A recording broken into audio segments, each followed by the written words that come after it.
ബുദ്ധനും തൻ്റെ ശിഷ്യന്മാരും കൂടി നടന്നു പോവുകയായിരുന്നു. ആ സമയത്ത് താമരകൾ നിറഞ്ഞ ഒരു തടാകത്തിനരികിലേക്ക് അവർ എത്തി. താമരയുടെ മനോഹരിതയും അതിൻ്റെ സുഗന്ധവും അന്തരീക്ഷത്തെ സ്വാധീനിച്ചിരുന്നു. പക്ഷെ ആ താമര നിൽക്കുന്നത് ചെളിവെള്ളത്തിലാണ്. ബുദ്ധൻ ശിഷ്യരോടായിട്ട് പറഞ്ഞു, താമര നമുക്ക് സുഗന്ധവും അതിൻ്റെ മനോഹരിതയും നൽകുന്നുണ്ട്. അത് വളരെ സൗമ്യമായി ശാന്തമായിട്ട് നിലകൊള്ളുകയാണ്. പക്ഷെ അത് നിലനിൽക്കുന്നത് വെള്ളത്തിലാണ്, ചെളിവെള്ളത്തിൽ. ആ വെള്ളം താമരയെ സ്പർശിക്കുന്നേയില്ല. അതേപോലെ നമുക്ക് ചുറ്റുമുള്ള ലോകം പ്രശ്നങ്ങൾ നിറഞ്ഞതാണ്. അവിടെ സംഘർഷമുണ്ട്, തെറ്റിദ്ധാരണകളുണ്ട്, അവിടെ ശബ്ദങ്ങളുണ്ട്. അതുണ്ടാകുമ്പോഴും ഈ ലോകം അങ്ങനെ ആകുമ്പോഴും നമുക്ക് ശാന്തരും സ്വസ്ഥരും ആവണം. അവിടെ നമ്മൾ സന്തോഷം അനുഭവിക്കണം ഓരോ നിമിഷവും. അതിന് നമ്മൾ ഒരു താമര പോലെ ആകണം. ശിഷ്യന്മാർ ചോദിച്ചു, എങ്ങനെയാണ് ഞങ്ങൾക്ക് താമരയാകാൻ കഴിയുക? ബുദ്ധൻ പറഞ്ഞു, ജീവിതത്തിൽ വരുന്ന ദുഃഖത്തെയും വേദനയെയും നമ്മൾ പിടിച്ചു വെക്കരുത്, അതിനെ ഒഴുകാൻ അനുവദിക്കണം. നമ്മുടെ ജീവിതത്തിൽ വരുന്ന എല്ലാത്തിനെയും അവബോധത്തോടെ ശ്രദ്ധിക്കുന്ന സമയത്ത്, അതിനെ ആഴത്തിൽ നോക്കുന്ന സമയത്ത് നമുക്ക് സമാധാനപ്പെടാനും ശാന്തരാകാനും സാധിക്കും. ജീവിതത്തിൽ നിന്ന് വേദനയെ മാറ്റാൻ കഴിയില്ല. ആ വേദന നമുക്കൊപ്പമുണ്ട്. ഒരു കൂടപ്പിറപ്പായിട്ട്, ഒരു കൂട്ടുകാരനായിട്ട്, ഒരു ശ്വാസം പോലെ അത് ചേർന്ന് നിൽക്കുകയാണ്. വേദന നമുക്ക് വലിയൊരു പാഠം നൽകുന്നുണ്ട്. ജീവിതം വേദനയിലൂടെ കടന്നു പോകുമ്പോഴും നമുക്ക് ചുറ്റും അത്ഭുതങ്ങളുണ്ട്. സൂര്യൻ ഉദിക്കുകയും അസ്തമിക്കുകയും ചെയ്യുന്നുണ്ട്. അതിൻ്റെ മനോഹരിത ആസ്വദിക്കുകയാണെങ്കിൽ അതിനെ നമുക്ക് അത്ഭുതമായിട്ട് കാണാൻ ആകും. അതേപോലെ മരങ്ങളും ചെടികളും, അതിൽ പൂവുകളുമുണ്ട്. അവിടെ മനോഹരിതയുണ്ട്, അവിടെ സുഗന്ധമുണ്ട്. അതും ഒരു അത്ഭുതമാണ്. ഒരു കുഞ്ഞ് നമ്മളോട് പുഞ്ചിരിക്കുമ്പോൾ, അത് സംസാരിക്കുമ്പോൾ, ഒരു കൊച്ചു കുഞ്ഞിൻ്റെ നിഷ്കളങ്കതയോടെ അത് നമ്മെ നോക്കുമ്പോൾ, അത് അത്ഭുതമാണ്.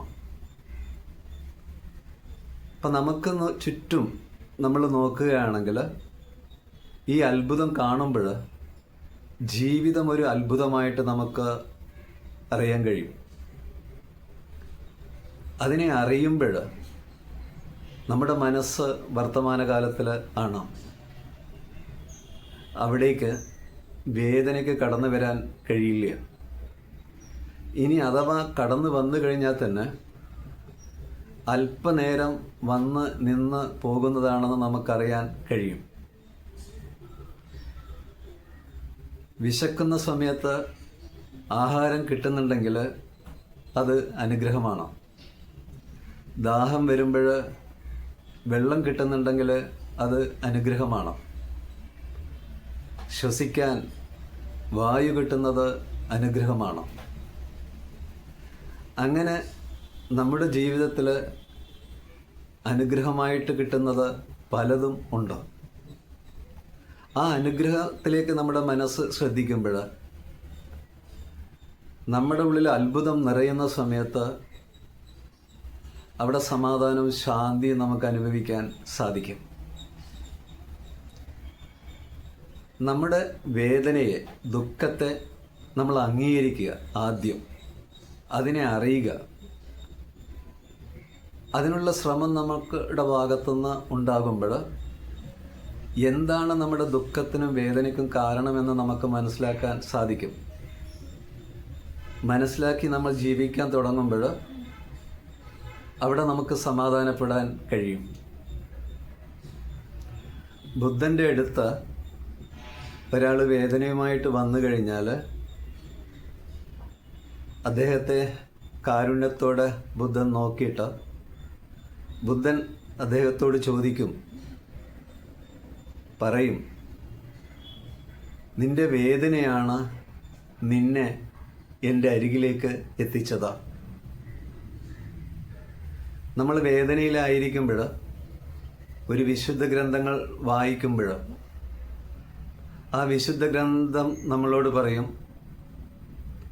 നിന്നിലെ വേദനയാണ് എന്നെ വായിക്കാൻ നിന്നെ പ്രേരിപ്പിച്ചത്. നമ്മളൊരു സംഗീതം ആസ്വദിക്കുമ്പോൾ, വേദനപ്പെട്ടിരിക്കുമ്പോൾ, അതിൽ നമ്മൾ ലയിക്കുമ്പോൾ ആ സംഗീതം നമ്മളോട് പറയും, നിന്നിലെ വേദനയാണ് എൻ്റെ അടുത്തേക്ക് നിന്നെ വരാൻ പ്രേരിപ്പിച്ചത്. നമ്മുടെ ഉള്ളിൽ വേദന നിറയുമ്പോൾ ആരോടെങ്കിലും ഒന്ന് പറയണം. പ്രിയപ്പെട്ടവരുടെ അടുത്തേക്ക് നമ്മൾ പോകുമ്പോൾ നമ്മുടെ മനസ്സ് അവരുടെ മുന്നിൽ തുറക്കുമ്പോൾ അവർ നമ്മളോട് പറയും, നിന്റെ വേദനയാണ് നിന്നെ എൻ്റെ അരികിലേക്ക് എത്തിച്ചത്. അപ്പോൾ നമ്മുടെ ജീവിതത്തിലെ വേദന ഒരിടത്തേക്ക് നമ്മളെ എത്തിക്കുന്നുണ്ട്. ആ വേദന ഒരാളോട് ഷെയർ ചെയ്യുമ്പോൾ അയാളുമായിട്ട് നമ്മൾ ഒന്നാവുന്നുണ്ട്. ബുദ്ധൻ പറഞ്ഞത്, ഞാൻ വേദനയെ അറിഞ്ഞു, ദുഃഖത്തെ അറിഞ്ഞു, അതിനൊരു കാരണമുണ്ടെന്നറിഞ്ഞു. ആ കാരണത്തെ അറിഞ്ഞു കഴിഞ്ഞാൽ അവിടെ നമുക്ക് സമാധാനപ്പെടാൻ കഴിയും. ദുഃഖത്തിൻ്റെ സമുദ്രത്തിലാണ് നമ്മൾ ജീവിക്കുന്നതെന്ന് വിചാരിക്കുക. പക്ഷേ ആ സമുദ്രത്തിനപ്പുറത്ത് ഒരു കരയുണ്ട്. ആ കരയെ നമ്മൾ കാണുന്നില്ല. ദുഃഖത്തിൽ പെട്ട് കിടക്കുമ്പോൾ ആ ദുഃഖം മാറിയിട്ട് സന്തോഷിക്കാമെന്നാണ് നമ്മൾ വിചാരിക്കുന്നത്.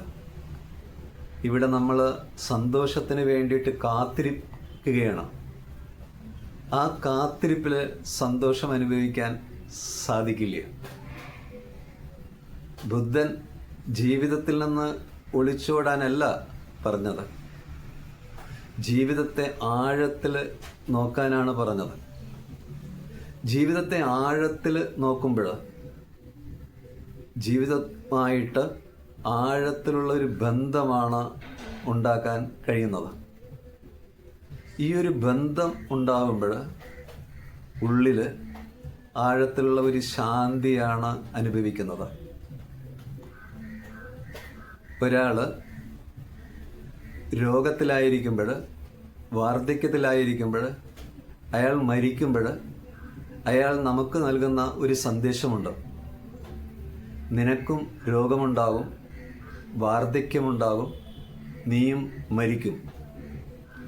ഈ സന്ദേശം അയാൾ നമുക്ക് നൽകിക്കഴിഞ്ഞാൽ അയാളുടെ ജീവിതം കൊണ്ട് അയാൾ അത് പറയുകയാണെങ്കിൽ നമ്മൾ അതേപോലെ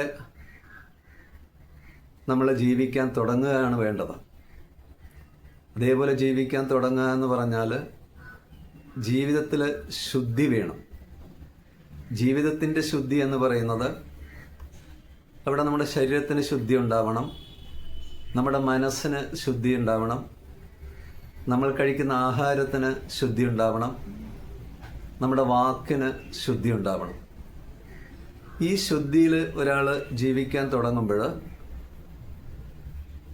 ജീവിതം അനുഗ്രഹമായിട്ടും അത്ഭുതമായിട്ടും അയാൾക്ക് അറിയാൻ കഴിയും, അനുഭവിക്കാൻ സാധിക്കും. ഒരു ചെറിയ ശ്രദ്ധ നമ്മൾ നമ്മുടെ ജീവിതത്തിന് കൊടുക്കുകയാണെങ്കിൽ, ഈ സാഹചര്യം നമ്മൾ മനസ്സിന് ഒരുക്കി കൊടുക്കുകയാണെങ്കിൽ, അതിനനുസരിച്ച് ജീവിക്കാൻ തുടങ്ങുകയാണെങ്കിൽ, ജീവിതത്തിൽ വേദനയുണ്ടെങ്കിലും ആ വേദനയ്ക്ക് കാരണം ഇന്നേതാണെന്ന് മനസ്സിലാക്കി ജീവിക്കാൻ കഴിയും. അങ്ങനെ നമുക്ക് ജീവിക്കാൻ കഴിയട്ടെ എന്നുള്ള പ്രാർത്ഥനയോടെ